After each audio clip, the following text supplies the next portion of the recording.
What if I told you that somewhere in this world, there's a woman who's been declared dead 3 times, married 7 different guys, and has 12 different passports, all totally legal? Her name was Sarah Mitchell, but that wasn't even her real name. Actually, nobody knows what her real name was. This is hands down the most incredible identity transformation story in human history. And today, you're going to discover how this woman managed to live 7 completely different lives. Montreal, 1987. On a freezing cold March morning, Montreal cops got a really weird call. This woman in her mid-30s had just vanished from her house in the city's fanciest neighborhood. Her neighbors knew her as Margaret Beaumont, some rich French family's daughter, who was super into charity work and spoke French like she was born there. When the cops searched her place, they found something absolutely crazy. In her closet were 7 different passports, 15 different IDs, and a ton of bank papers. Each one had a different name, different country, totally different backstory. Detective Antoine Rousseau had been a cop for 25 years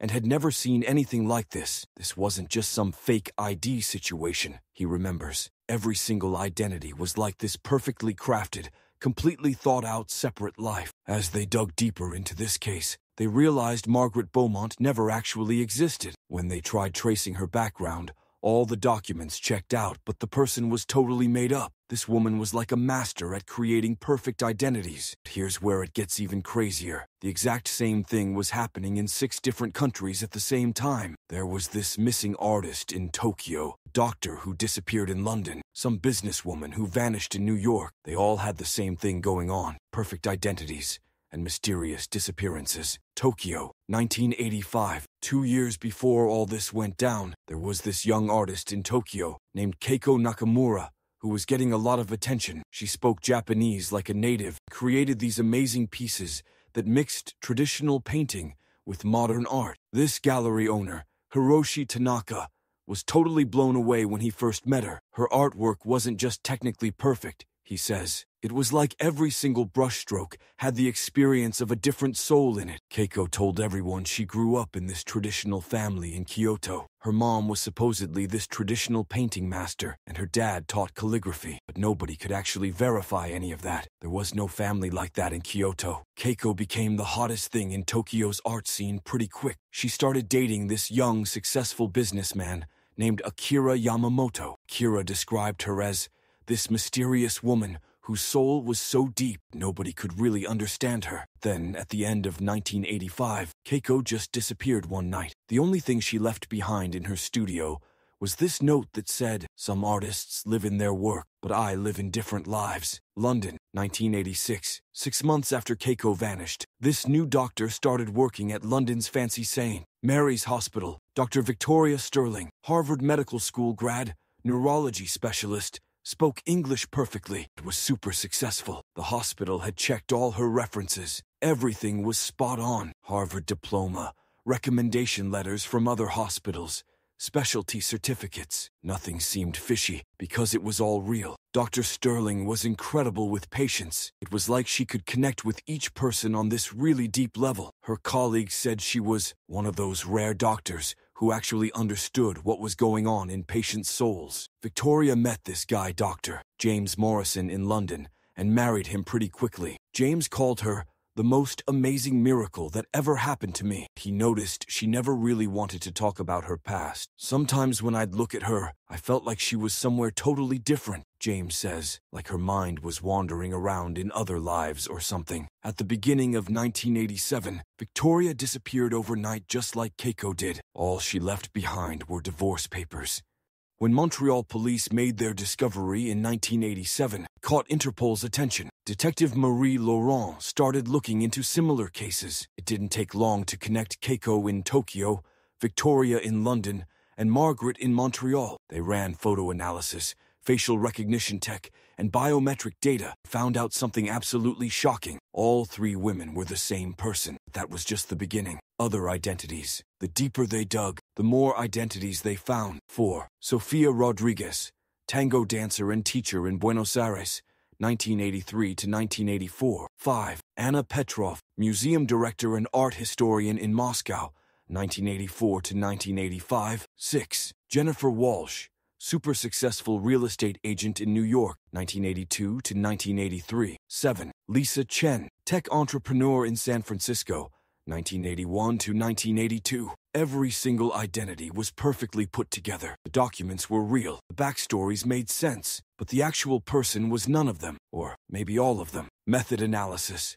The experts tried to figure out how she pulled this off. For every new identity, she had to create legal documents, get real certificates from actual institutions, build a background, come up with detailed stories and references, adapt to the culture, perfect the language and fit right in, build social networks, make real, trustworthy relationships in each identity, set up finances, create separate economic lives for each person. In 1988, the FBI took over the whole thing. Agent Sarah Thompson, yeah, same name, pretty ironic, calls this case the most complicated one of her entire career. This wasn't just about fake IDs. Thompson says, this woman actually lived each identity. She had their memories, felt their emotions, really formed those relationships. Dr. Michael Harrison, the FBI's psychology guy, tried to figure Sarah out. It's not multiple personality disorder, because she created each identity on purpose. It's not dissociative identity disorder either, because she controlled the switches between identities. This is something we've never seen before in human history. In 1989, something unexpected happened. Sarah actually wrote a letter to the FBI. You guys are looking for me but asking all the wrong questions.